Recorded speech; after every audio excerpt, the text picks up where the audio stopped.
Hello everyone. आज हम MPPSC mains paper 2 part B में मानव संसाधन विकास के बारे में पढ़ेंगे, जो कि पॉइंट 9 पे दिया है पेपर 2 के सिलेबस में। 2019 के सिलेबस है जो एमपीपीएससी मेंस का, और 2020 के सिलेबस में पॉइंट 3 में दिया गया है पेपर 2 में, पार्ट बी में। तो इसमें हम सबसे पहले पढ़ेंगे कुशल मानव संसाधन की उपलब्धता, भारत में मानव संसाधन की नियोजितता एवं उत्पादकता। तो यहीं तक पढ़ेंगे आज हम, जो कि 9.1 9.2 है। तो सबसे पहले अपन बात करेंगे मानव संसाधन विकास की। मानव संसाधन विकास क्या है? तो मानव संसाधन विकास उत्पादन एवं उत्पादकता के अभिनव सुधारक हेतु, मतलब उसमें जो लगातार अच्छी सुधार या अच्छी परिवर्तन लाने के लिए जो प्रयास किए जाते हैं, वो किसके द्वारा किया जाता है? वो किया जाता है मानव पूंजी के द्वारा। मानव पूंजी एक ऐसा संसाधन है जिसमें निवेश करने से उत्पादकता में लगातार वृद्धि होती है और उत्पादकता में अभूतपूर्व परिवर्तन आता है, जिसकी वजह से मानव संसाधन को एक पूंजी के रूप में देखा जाता है। और जब मानव संसाधन या मानव जब संसाधन के रूप में बन जाता है या मानव एक पूंजी के रूप में बन जाता है, तो उसे ही कहते हैं मानव संसाधन विकास।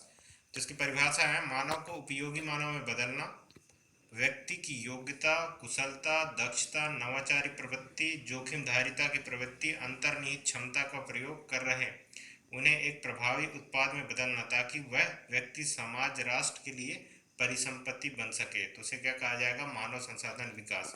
मानव संसाधन विकास में व्यक्ति के क्या है? कुशलता, क्षमता, नवाचारी प्रवृत्ति, जोखिमधारिता की प्रवृत्ति, अंतर्निहित क्षमताओं का प्रयोग कर उसे एक प्रभावी उत्पाद के रूप में बदलना। मतलब कुल मिला के एक व्यक्ति को कुशल और दक्ष मानव संसाधन के रूप में बनाया जाना, जिससे कि वह किसी क्षेत्र में, एक विशिष्ट क्षेत्र में विशिष्ट योग्यता रखे, जिसकी वजह से वो उस क्षेत्र की उत्पादकता में अभूतपूर्व या अमूर्त परिवर्तन लाए, और उसी उत्पादकता से जो देश की जीडीपी है, देश की आर्थिक विकास है, उसको बल मिले या फिर उसको बूस्ट मिले।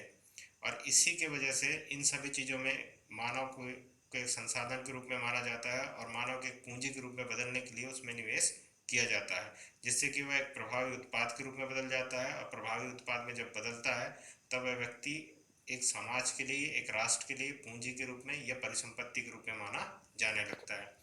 तो मानव संसाधन विकास किस किस क्षेत्र में हो सकता है? हमारा मानव के अंदर कौन कौन सी परिवर्तन होंगे जिसको हम मानव संसाधन विकास मानेंगे? तो उसका व्यक्तित्व संवर्धन, व्यक्तित्व में उसका जो बौद्धिक, शारीरिक, भावनात्मक, सामाजिक दक्षता है, इन सभी में परिवर्तन आएगा और एक जवाबदेही और कुशलता दिखाई देगी।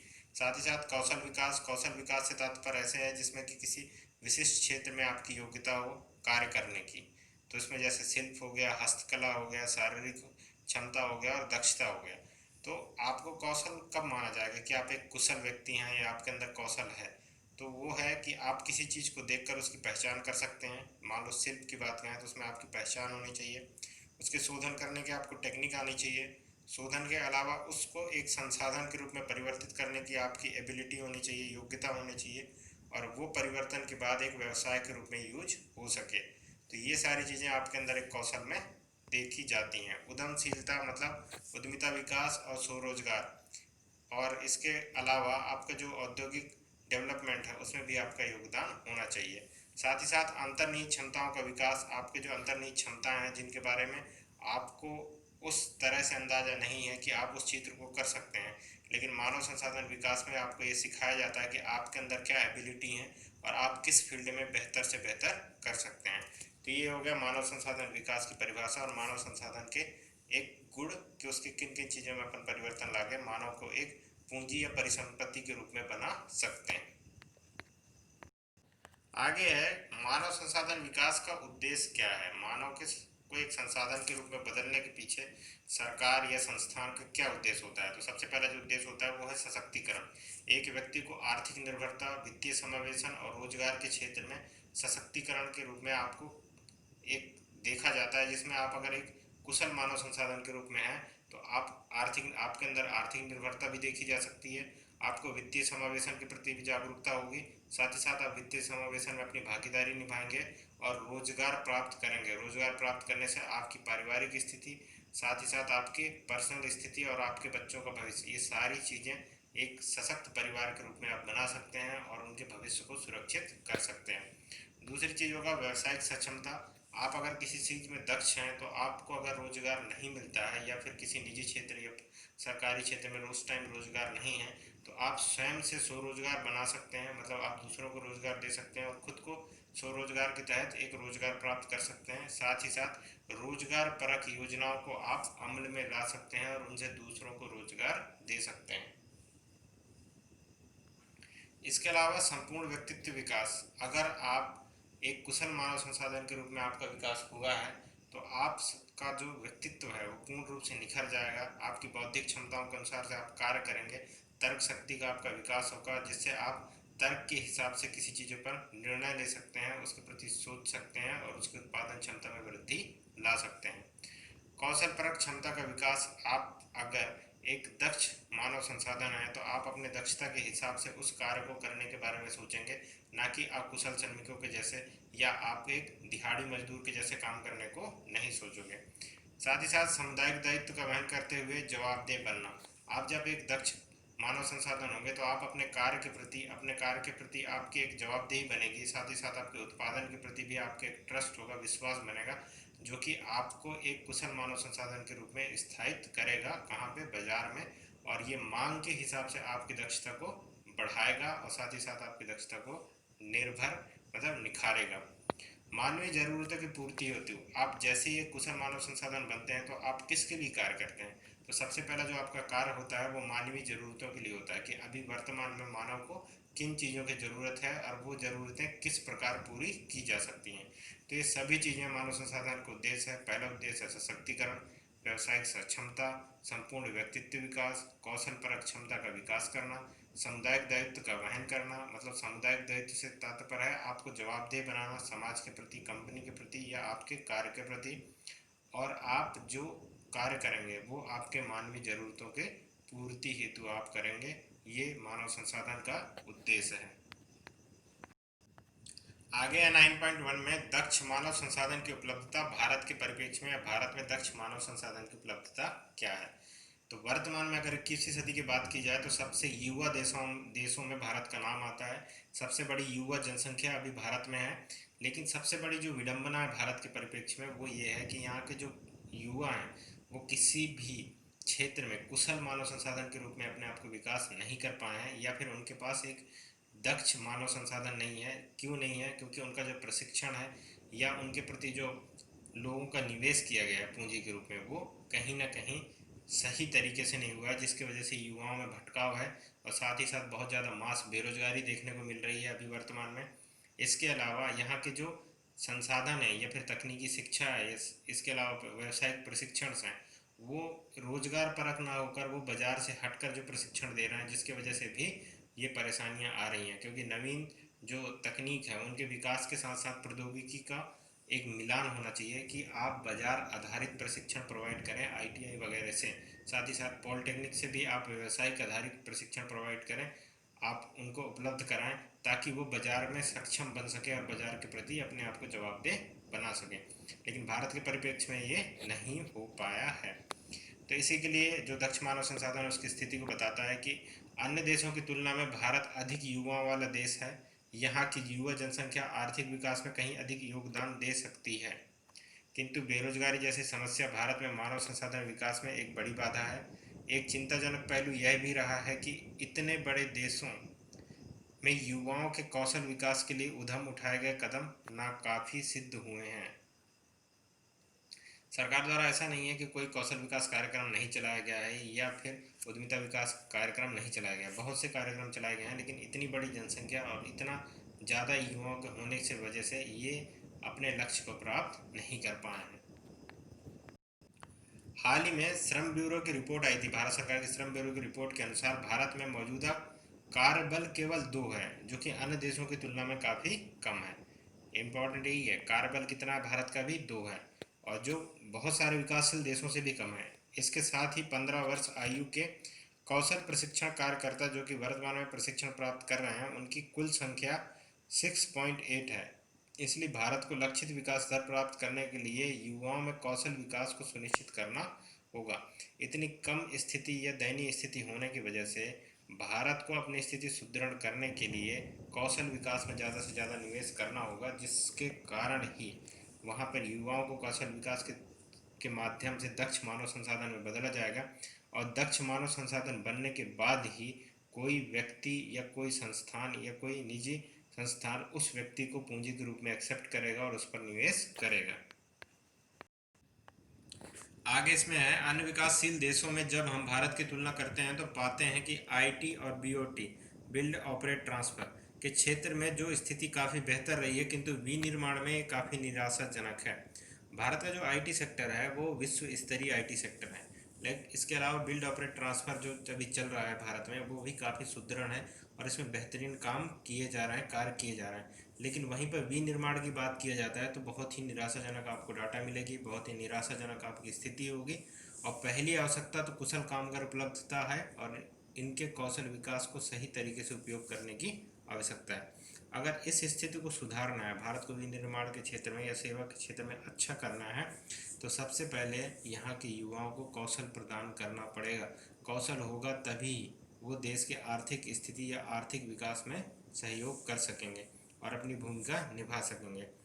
साथ ही देश में इस बढ़े हुए उत्पादन की अंतर्राष्ट्रीय बाजारों में पहुंच भी सुनिश्चित करनी होगी, किंतु दिशा में गुणवत्ता की कमी, विद्यालय छोड़ने वाले बच्चों की बढ़ती संख्या, संस्थागत प्रशिक्षण की कमी कौशल का एक बड़ा कारण रहे हैं।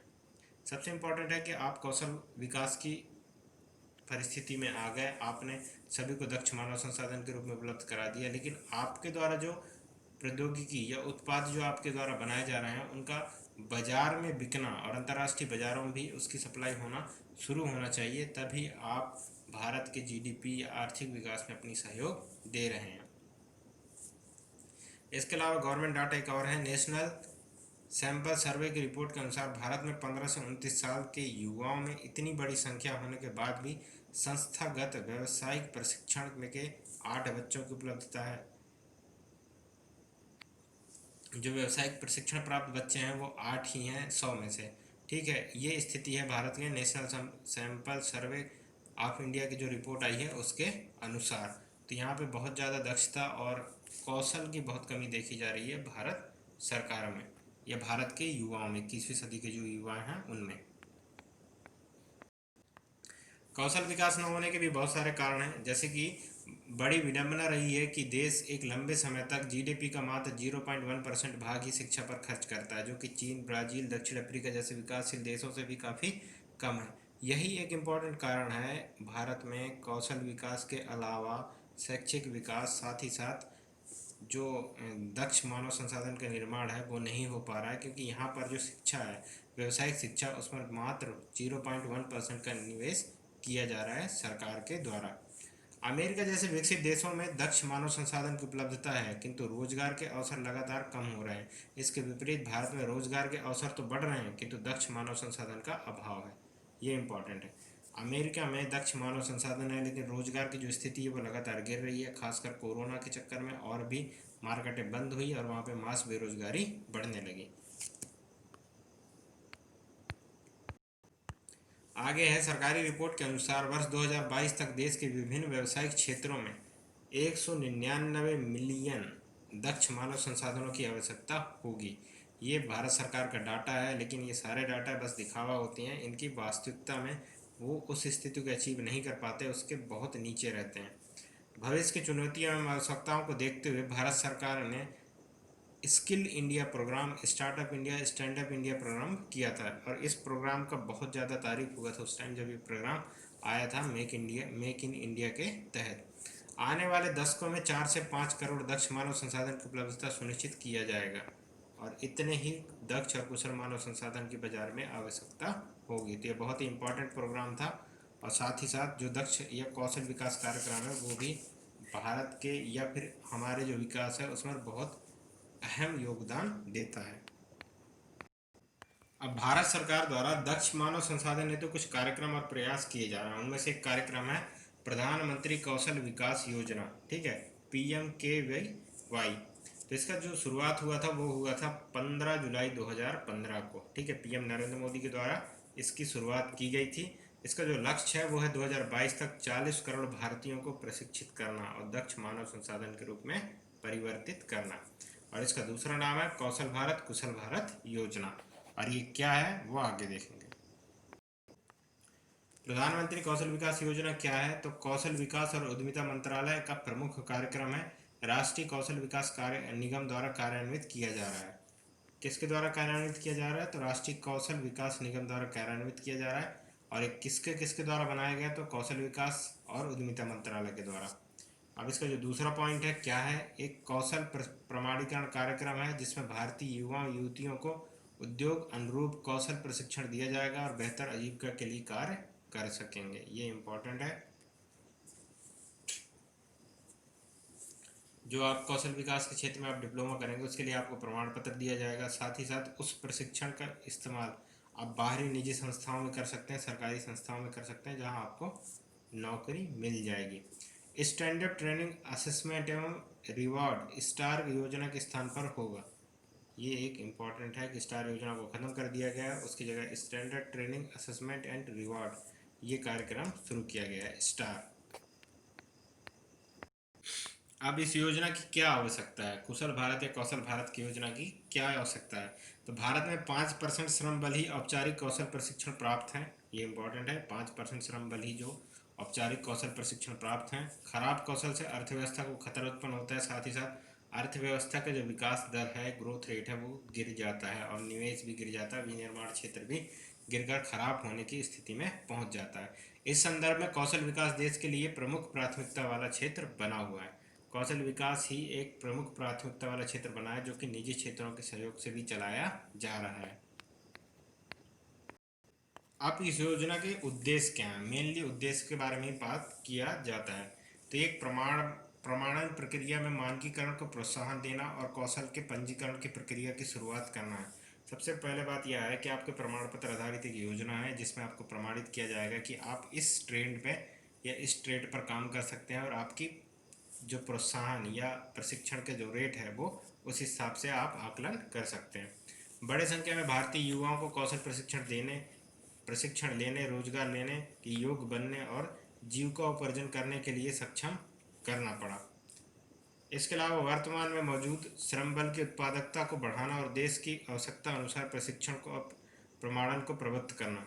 इम्पॉर्टेंट ये है कि वर्तमान में मौजूदा श्रम बल की उत्पादकता को बढ़ाना, क्योंकि जो अभी वो उत्पादन कर रहे हैं वो अतकनीकी रूप से कार्य कर रहे हैं तो उनकी उत्पादकता काफ़ी कम है और इसी उत्पादकता को बढ़ाना है। साथ ही साथ उनके प्रशिक्षण और प्रमाण पत्र उपलब्ध कराना है।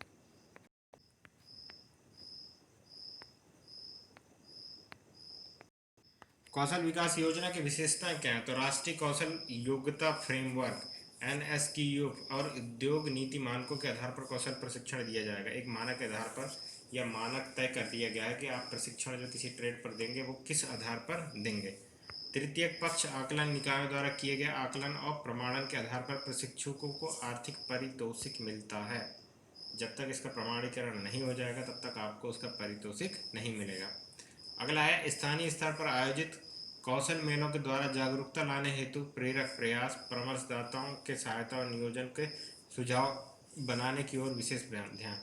इम्पॉर्टेंट यही है, स्थानीय स्तर पर जितने भी माला होगा वहाँ पर आप नुक्कड़ नाटक कर सकते हैं। आप संदेश देने के दूसरे तरीकों का भी आप इस्तेमाल कर सकते हैं ताकि वहाँ के लोगों को इस प्रति जागरूकता आ सके और कौशल विकास के प्रति वो कार्य कर सकें और जो कि आप विशेष मनोरंजन वगैरह हैं घर के उन्हें छोड़ दें। मांग के आधार पर कौशल प्रशिक्षण, अगर जिस चीज़ की प्रोडक्शन बढ़ी, जैसे अभी कोरोना है तो यहाँ पे वेंटिलेटर, PPE, इसके अलावा बहुत सारी चीज़ों की मांग बढ़ा है, तो आप भी अगर हॉस्पिटल में हैं या किसी प्रोडक्शन यूनिट में हैं तो आप मेडिकल जो प्रोडक्शन है उसे लिमिटेड करें। साथ ही साथ उसकी जो केस वगैरह है उसे भी ख़त्म किया जाए। इसके अलावा श्रम बाजार में पहली बार प्रवेश करने वालों और मुख्यतः 10वीं और 12वीं कक्षा में बीच में पढ़ाई छोड़ने वाले युवक युवतियों के लिए लक्षित है। जो योजना बनाई गई है वो उन्हीं के लिए लक्ष्य किया गया है जो 12वीं या 10वीं की परीक्षा देने के बाद या उस कक्षा में पढ़ाई करने के बाद अपनी पढ़ाई छोड़ चुके हैं।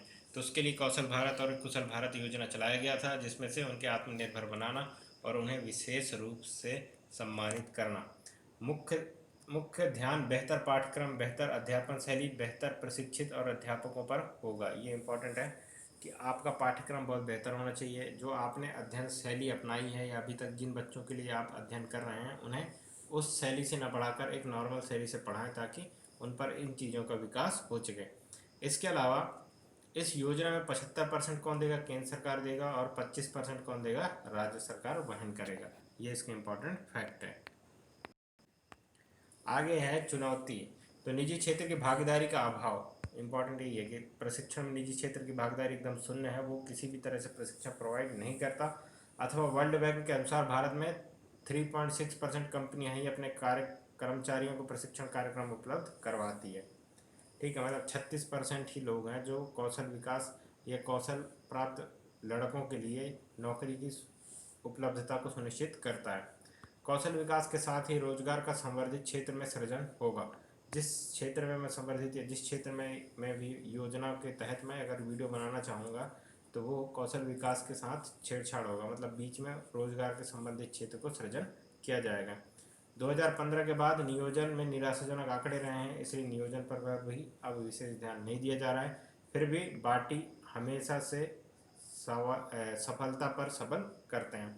तो 2015 के बाद नियोजन निराशाजनक हैं, आंकड़े भी निराशाजनक आए हैं, जिसके वजह से इस क्षेत्र में विशेष सुधार की आवश्यकता महसूस की जा रही है।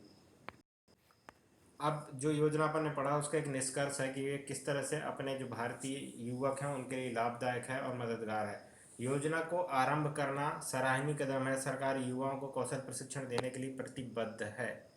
एक सराहनीय कदम है और ये प्रतिबद्ध है कौन सा, कौशल प्रशिक्षण देने के लिए।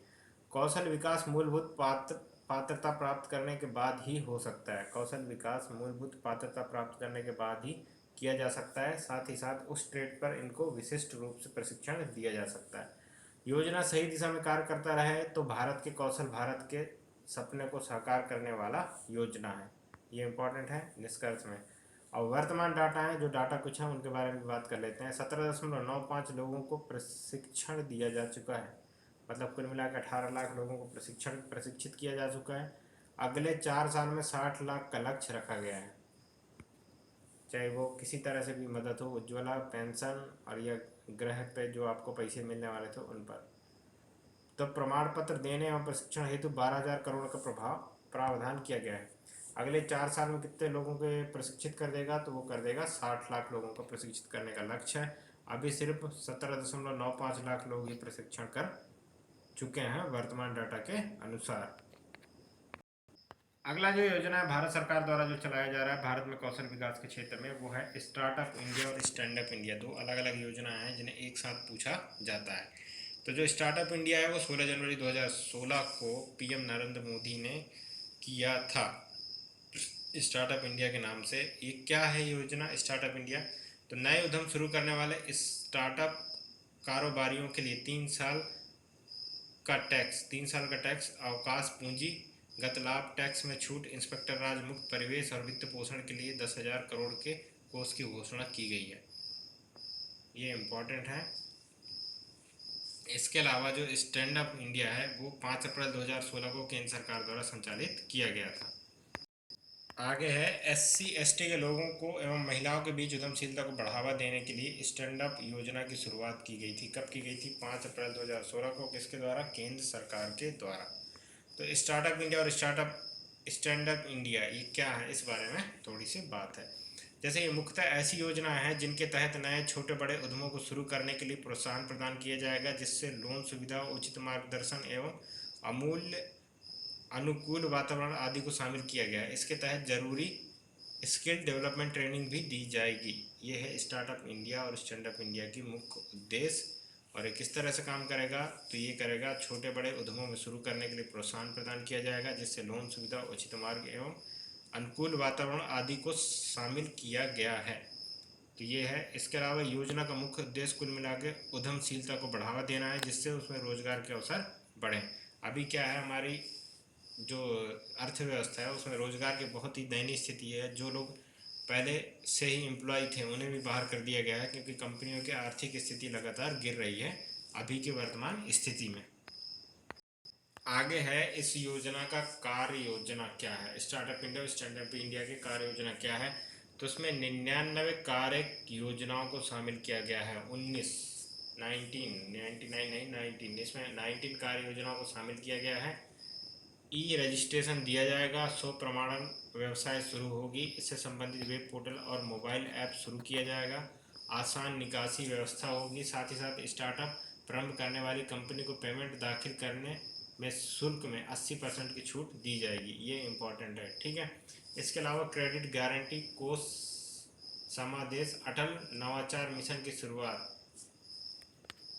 जिससे नवाचार संबंधी पाठ्यक्रम को शुरुआत किया जाए और उसी के हिसाब से ही आपको अध्ययन कराया जाए। इस योजना से सरकार क्या देखना चाह रही है? तो सबसे इम्पोर्टेंट है, रोजगार के अवसर को बढ़ाना चाहती है, साथ ही साथ रोजगार के लिए नए संसाधन या नए क्षेत्र को भी खोलना चाह रही है। तो रोजगार के अवसर क्या है? नैसकॉम स्टार्टअप 2015 रिपोर्ट के अनुसार स्टार्टअप के जरिए 2014 से 2020 तक 65,000 नई कंपनियां नौकरियां लाई जाएंगी, ऐसी उम्मीद है की जा रही है, और यह आंकड़ा 25,000 तक पहुंचेगा। अगर ये पहला पड़ाव उम्मीदों के अनुसार प्रदर्शन करता है तो नौकरियों के लिए और भी अधिक स्थान होंगे। रोजगार के अवसर के बारे में बात करता है स्टार्टअप और स्टैंड अप इंडिया। आगे है अंतर्राष्ट्रीय निवेश के मापदंड। अंतर्राष्ट्रीय निवेश के कौन कौन से मापदंड है? तो लगातार वैश्विक मापदंडों में सुधार, विश्व बैंक तथा अन्य विकसित देश विकासशील देशों में मेक इन इंडिया तथा स्किल इंडिया जैसी भारतीय योजनाओं की तारीफ की गई है। ये अंतर्राष्ट्रीय निवेश में बहुत इंपॉर्टेंट है। कौन कौन से विकासशील देशों में make in India, skill India जैसे भारतीय योजनाओं की तारीफ की गई है। पिछले कुछ वर्षों में नए स्टार्टअप्स को उम्दा प्रदर्शन नहीं किया है, उम्दा प्रदर्शन किया है, जिससे कि नए नए निवेश को बढ़ावा मिला है। लेकिन इसके साथ ही स्टार्टअप्स की काफ़ी दयनीय स्थिति है। बहुत सारे स्टार्टअप्स ऐसे हैं जो अपने स्टार्टअप की प्रारंभिक पूंजी भी संरक्षित नहीं कर पा रहे हैं।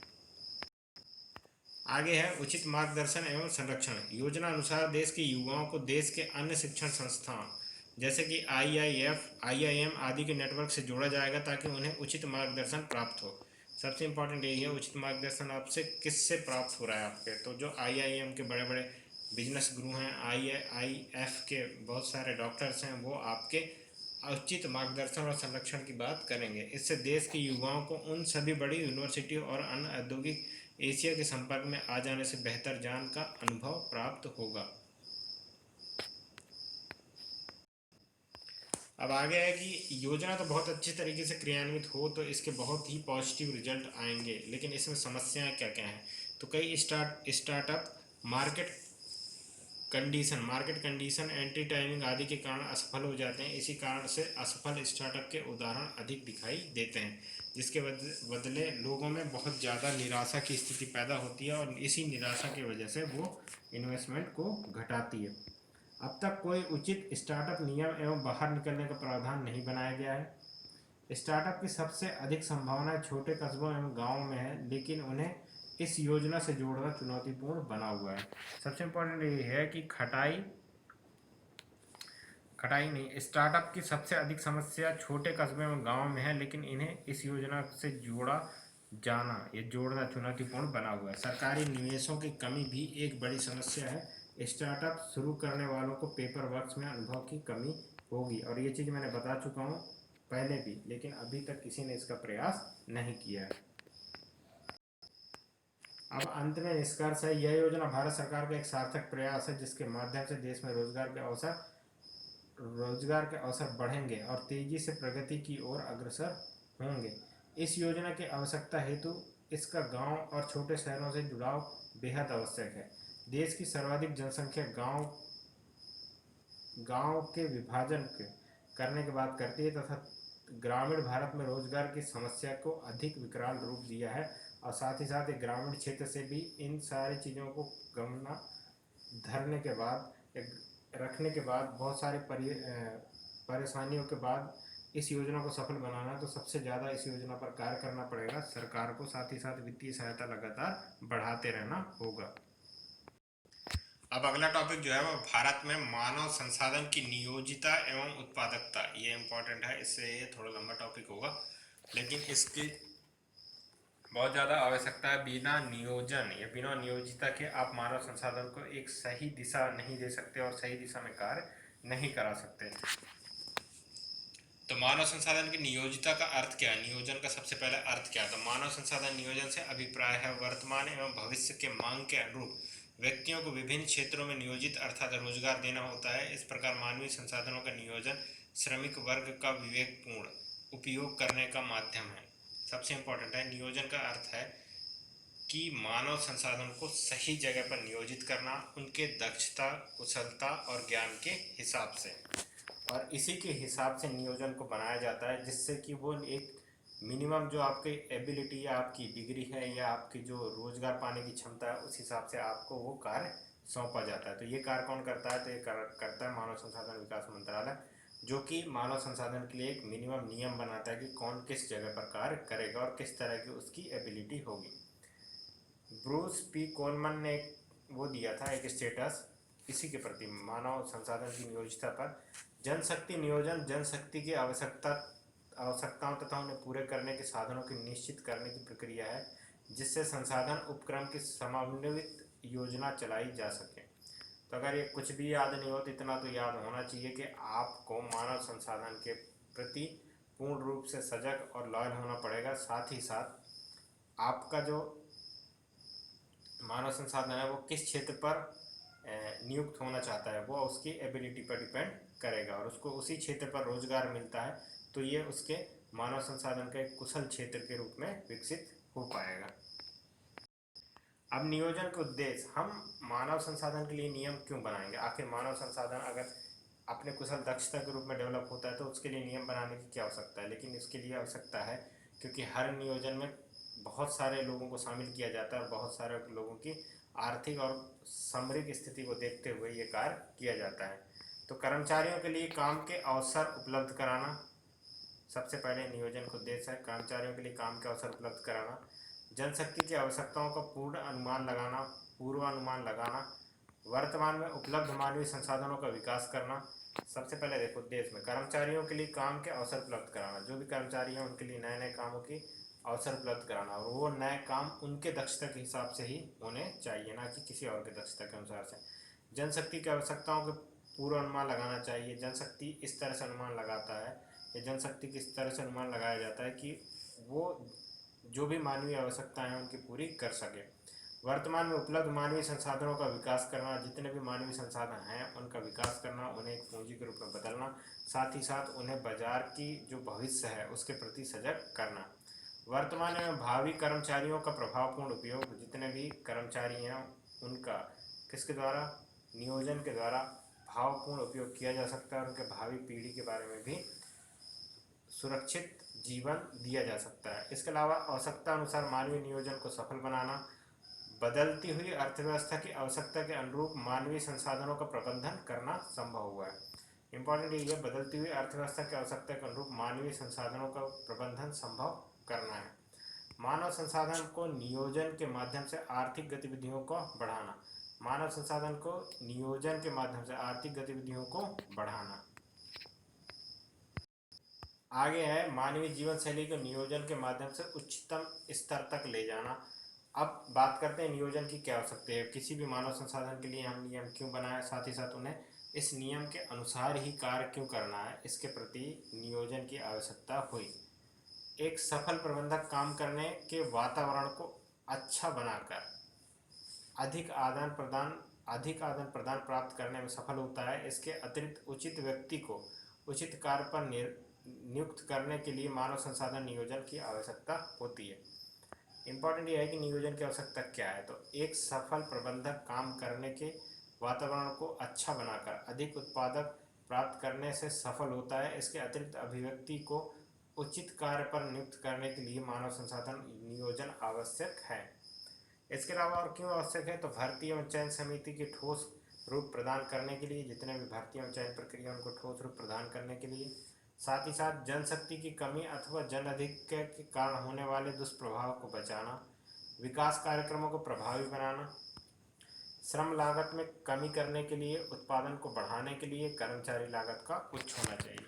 तो श्रम लागत में कमी करने के लिए, अस्पताल को बढ़ाने के लिए, और जनशक्ति की कमी अथवा जनसंख्या के कारण होने वाले दुष्प्रभाव के विकास कार्यक्रमों को प्रभावी बनाना है। आगे जो टॉपिक है वो है मानव संसाधन नियोजन के तत्व। मानव संसाधन को आपने एक संसाधन पूंजी के रूप में जब बना लिया है तो उस मानव संसाधन के प्रति एक आपकी जवाबदेही बनती है, और ये जवाबदेही के अनुसार ही भारत में या फिर मानव संसाधन के प्रति लोगों का एक व्यक्तित्व सामने आता है। तो वर्तमान जनशक्ति की सही गणना करना मुश्किल है, साथ ही साथ उनके प्रत्येक व्यक्ति के लिए क्या उद्देश्य है या कितना उद्देश्य कहाँ पे लगाना है, इस चीज़ की आपको मानव संसाधन के नियोजन से पता चलता है। बदलती परिस्थितियों के अनुसार भविष्य के लिए अनुमान लगाना गलत नहीं है। जनशक्ति विकास की आवश्यकता का अनुमान, जनशक्ति के विकास की आवश्यकता का अनुभव के बारे में, साथ ही साथ मानव संसाधन के नियोजन के तत्व के रूप में इन सभी को देखा जा रहा है। मानव संसाधन नियोजन के स्तर, मानव संसाधन नियोजन के स्तर के बारे में अपन आगे पढ़ेंगे। अब मानव संसाधन नियोजन के स्तर को किस तरह से 4 भागों में बांटा जा सकता है। एक है राष्ट्रीय स्तर पर, क्षेत्रीय स्तर पर, व्यक्तिगत स्तर पर, औद्योगिक स्तर पर। तो राष्ट्रीय स्तर पर मानव संसाधन को किस तरह से यूज किया जाता है, तो सामाजिक दृष्टिकोण से रोजगार, आर्थिक उन्नति और शिक्षा आदि, ये सभी क्षेत्रों में किसका,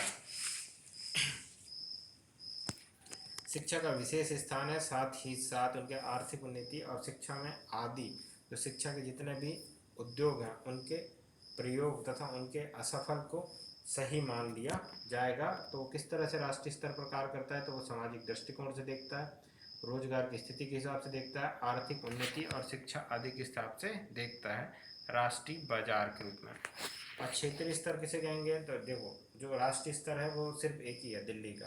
और क्षेत्रीय स्तर क्या है, केंद्र और राज्य को मिलाकर जो नौकरी पेशा है उनकी एक पारंपरिक स्थिति है, पारिवारिक स्थिति है, उनको देखा जाए, इसके अनुसार ही उस पर कोई कार्य किया जाए। व्यक्तिगत स्तर पर आवश्यकता अनुसार विभागों से जोड़ना, औद्योगिक स्तर पर सही उपयोग, औद्योगिक स्तर पर सही उपयोग के बारे में बात किया गया है। आगे है मानव संसाधन नियोजन के प्रारूप। प्रारूप क्या है, अभी स्तर पढ़ लिए, स्तर क्या है 4, अब प्रारूप पढ़ लेते हैं। तो अल्पकालीन नियोजन, मध्यकालीन नियोजन और दीर्घकालीन नियोजन। अल्पकालीन नियोजन 1 से 2 वर्ष या 6 महीने के लिए होता है। ये मुख्यतः नई कंपनियों की स्थापना के साथ ही शुरुआत होती है और साथ ही साथ उनके इस्टेब्लिशमेंट में ख़त्म भी हो जाता है। साथ ही साथ प्रशिक्षित कार्यक्रमों के लिए भी कार्य किया जाता है और कम समय, मतलब कि कम समय के लिए इन्हें उपयोग किया जाता है, क्योंकि अल्पकालीन नियोजन में जो व्यक्ति होता है वो अपने काल से ज़्यादा अपने काम पर ध्यान देता है। इसके अलावा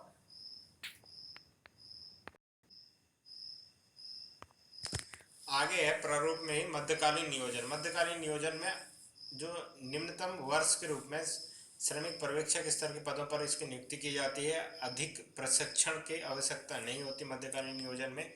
इनका टाइम पीरियड क्या होता है, 2 से 5 वर्ष। जैसे अल्पकालीन के लिए 1 से 2 वर्ष से 6 महीने तक के लिए भी अल्पकालीन में नियोजित किया जाता है। दीर्घकालीन नियोजन में संस्था के स्थायित्व प्रदान करने हेतु प्रत्येक पद के लिए योग्य व्यक्ति का चुनाव करना और स्थिरता हेतु नीति का निर्माण करना, और 5 वर्ष से अधिक का इसका कार्यकाल होता है दीर्घकालीन नियोजन का। अल्पकालीन में 1 से 2 वर्ष, मध्यकालीन में 2 से 5 वर्ष और दीर्घकालीन में 5 वर्ष से अधिक। अल्पकालीन में भी आप कोरोना के परिप्रेक्ष्य में ले सकते हैं। तो अभी कोरोना की जब बहुत ज़्यादा ज़रूरत है तो अस्थायी रूप से नर्सों की भर्ती की जा रही है शासन के द्वारा, लेकिन जैसे कोरोना स्थिर हो जाएगी तो उन्हें बाहर कर दिया जाएगा। वर्तमान में अभी ये जो ऑर्डर आया है वो 3 महीने के लिए वैलिड है। इसके अलावा मध्यकालीन नियोजन जो है, मध्यकालीन नियोजन इस तरह से देख सकते हैं कि जो पीपीटी या किट वगैरह बना रहे हैं जो इस क्षेत्र से जुड़े हैं उनके लिए ये एक मध्यकालीन नियोजन की एक आवश्यकता है कि आपको ये 2 से 3, मतलब 1 से 2 वर्ष अल्पकालीन है, तो मध्यकालीन 2 से 5 वर्ष के तक के इन प्रोडक्शन हो या इन इक्विपमेंट की प्रोडक्शन लगातार होगी, लेकिन भविष्य में होगी या नहीं होगी इसे कोई नहीं जान पाता। दीर्घकालीन नियोजन, दीर्घकालीन नियोजन ये एक सरकारी संस्थाओं का नियोजन है। कुल मिला के संस्था में स्थायित्व प्रदान करना, ये जो प्राइवेट सेक्टर्स हैं उनमें मैनेजर लेवल की स्थायित्व प्रदान करना। स्थिरता है तो नीति का निर्माण 5 वर्ष से अधिक होगा। आगे है मानव संसाधन के नियोजन की सीमा है। तो आर्थिक दशाओं और श्रमिकों की दशाओं में परिवर्तन होने के कारण संसाधनों का नियोजन गलत होने की संभावना बनी रहती है। सबसे इम्पोर्टेंट यही है कि आर्थिक दशाओं और श्रमिकों की दशाओं में परिवर्तन होने के कारण आर्थिक दशा जो आपकी बनती है और श्रमिकों की दशा क्या है कि उनके परिवर्तन होते रहते हैं लगातार। तो उनकी स्थिति के अनुसार जो नियोजन है वो गलत होने की सबसे प्रबल संभावना होती है कि योग्य व्यक्ति जो जिस चीज़ के लिए योग्य है उसे शायद चयन न किया जाए। तो ये आप में एक असफलता को बताता है। उच्च प्रबंधकों को सहयोग समर्थन न मिलने के कारण मानवीय संसाधनों के नियोजन के प्रति उत्तरदायित्व व्यक्तियों में निराशा की भावना फैलने का भय रहता है। कभी मान लो किसी जगह पर बाढ़ या अकाल आ जाता है, तो बाढ़ आने पर जो फैक्ट्रियां हैं या उद्योग लगे हैं वो अपने प्रबंधक या मैनेजर से, जो बोर्ड ऑफ डायरेक्टर हैं, वो ये कहते हैं कि आपके नीचे जो भी अभी कार्यरत मजदूर हैं या श्रमिक हैं उनकी सेवाएं समाप्त कर दी जाएं। जब सेवा वापस रिन्यू किया जाएगा तो इनको लेटर भेज दिया जाएगा। संस्था से सेवानिवृत्त, इस्तीफा, भ्रष्ट, अन्य इन सब के अगर रिक्त पद हो गए तो इन पर पूर्वानुमान लगाकर किसी की नियुक्ति करना बहुत मुश्किल होती है, क्योंकि उसके साथ आपकी क्या समझदारी व्यतीत होती है इसको आप नहीं समझ पाएंगे। तो ये एक स्पष्ट रूप से शासन करने की स्थिति है कि वो संस्था या सेवा विकृत है तो इस्तीफा, भय या अन्य कभी प्रॉब्लम होती है। ठीक है, तो पूर्वानुमान रूप से एक रिजाइन देता है। और इसके अलावा जब रिक्त पद होती है तो रिक्त पद में भरने पर वो एक तरह से उसको कॉन्फिडेंस नहीं हो पाता कि जिस व्यक्ति को वो कंफर्म कर रहा है वो व्यक्ति किन परिस्थितियों में सही है या गलत है, या कंपनी के लिए सही साबित होगा। अब जो आगे है वो है मानव संसाधन की नियोजन के लाभ। नियोजन, अगर किसी मानव संसाधन के लिए नियम बनाया जाता है तो उनके क्या क्या लाभ होंगे। आवश्यकताओं का पूर्वानुमान, अगर आप मानव संसाधन पर काम हो रहा है आपके घर में या फिर आपके यहाँ कोई भी चीज़ बनाई जा रही है तो वो आवश्यकताओं से पूरा आपको पूर्वानुमान हो जाएगा। नियोजन में आपको उस चीज़ को नियोजित किया गया है। शक्तिपूर्वक लागतों का पूर्वानुमान, योग्यता और निपुणताओं का विकास, योग्यताओं और निपुणताओं का विकास होगा। किससे? जनशक्ति में, मानव संसाधन से। और जनशक्ति की कमी को दूर किया जाएगा। जनशक्ति में जो जिस चीज़ की कमी होगी उन्हें दूर किया जाएगा। साथ ही साथ उनके प्रतिकार लगातार बढ़ता जाएगा। तो ये था अपना मानव संसाधन विकास। और मानव संसाधन विकास के साथ साथ जो ये था नियोजन या नियोजिता के बारे में भी अपन ने अध्ययन किया। तो आज के लिए बस इतना ही। तो थैंक यू वेरी मच। और MPPSC KRM ये यूट्यूब चैनल है, आप चाहें तो इसको सब्सक्राइब कर सकते हैं। और अगर लेक्चर अच्छा लगे या फिर इसका मटेरियल अच्छा लगे तो इसको शेयर ज़रूर करें। Thank you very much.